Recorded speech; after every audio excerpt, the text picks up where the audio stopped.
Here's the thing. I'm as deeply passionate as you are, and I think so many people are about education system. And in a way, I also feel I've been wrong by the education system. At the same time, what I start realizing and learn is that that's not the like a lot of us have this. Before me and you talked about like don't put anybody on a pedestal, like not even one person in regards to like what they are, who they are, and things like that. Not mean anybody else. And we have to do the same thing with the education system. So I have the same everything you just expressed, and I think there's so many of us that are like, this is wrong and it should be changed. Yeah. But the purpose of the education system is not exactly what you described. It's not to make you this person. The purpose of the education system at the core is just to make cogs for the workplace. It's for the industry. That's what education is born out of. So yes, we're approaching times where we have to think differently, and we have to approach things like education differently. And this is what me and my wife also think about, especially having a child.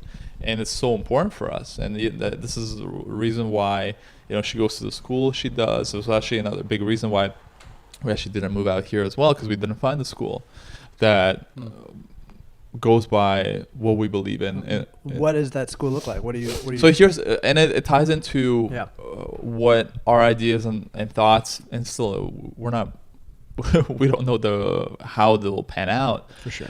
But what we believe in, we're living in the age of, and we're entering this age where more than ever, your creative thinking is going to be one of the most important skill sets to have.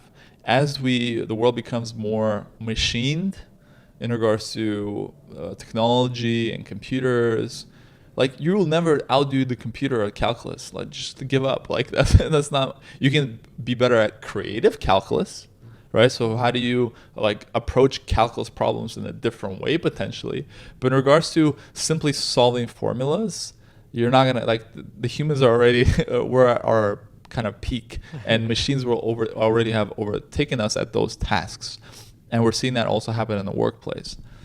So what is going to be required of humanity is how do we bring more like being more empathic, being more human, being more emotional, right? We don't need that policy machine type of stuff in more humans. And that's what the current education system is really built on.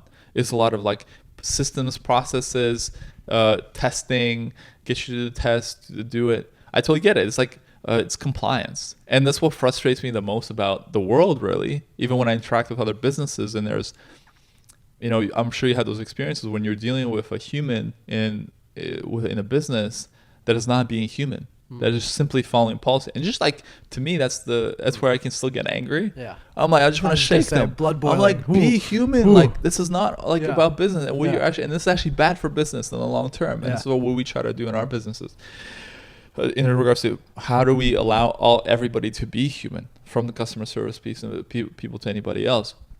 But bringing it back to, education system, what would we change, how would we do it differently, is how do we allow people to get in touch with themselves? And how do you do that? Our daughter is in a Montessori school that our friend kind of created, which is a true Montessori. Jeff Bezos is actually investing billions of dollars right now into preschool Montessori schools. What is a Montessori school? So Montessori schools are, in I guess in summary, I'll just say from my experience, they allow the child to be.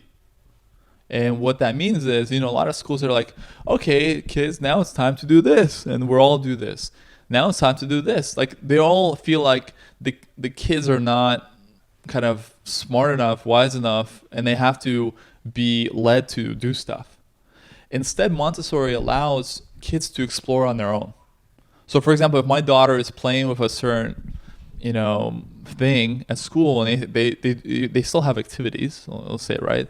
But let's say if Alexa, my daughter, she's out there and she's playing with something, they're not going to interrupt her flow for the sake of the community to like do this activity.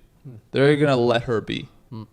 And what that teaches inherently, and the whole purpose of it, and it's why Jeff Bezos is also of Amazon such a big proponent of it, if it's done the right way, is that it allows you to then follow your own path. As these great entrepreneurs, that a lot of these, Google founders, all these are products of early childhood education that were Montessori led.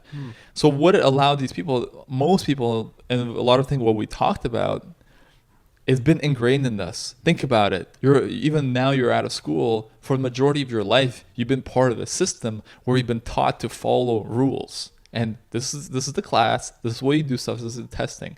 And you're a good kid. You get a grade. It's just a lot of carrots and a stick. That's how we're brought on. But imagine if you are actually kind of raised in a way where you're able to follow your own jump beat and really follow the direction, follow your intuition, your flow of what you're interested in. Because of education in school, it's not like anyone is really, say, dumb or not smart. I think when we feel wronged by school is when we're like, why am I doing this? I don't care about this. Yeah. But when you're like actually, I think now you're getting this too. When I actually got out of school and I didn't, what I'm most grateful for is that school didn't kill that growth mindset within me. Yeah. What allows me to succeed, and this is the biggest differentiator in where I am and how I am, is because I keep learning. I don't have a finite mindset. There's also a new book by Simon Sinek, The Infinite Game. I'm playing the infinite game. To me, life, I'm always learning. I'm always excited to like breaking down things, exploring. There's so many, life is just incredible. There's so many avenues. But most of us have been brainwashed into this idea that it's boring and it's a slog.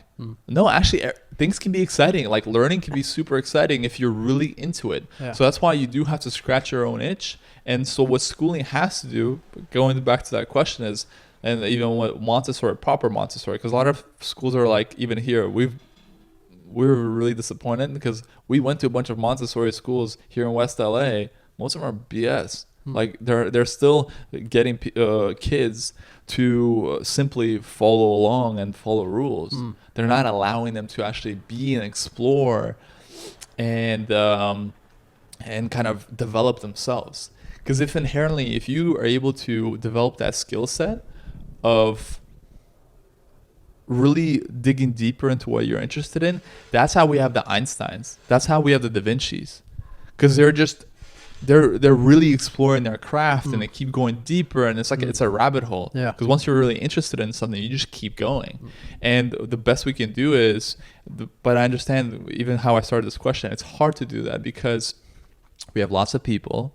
It's expensive to do this, even Montessori and all these things where you give that more individualistic approach to students. However, we'll see how things evolve. Like, we're living in interesting times. We are.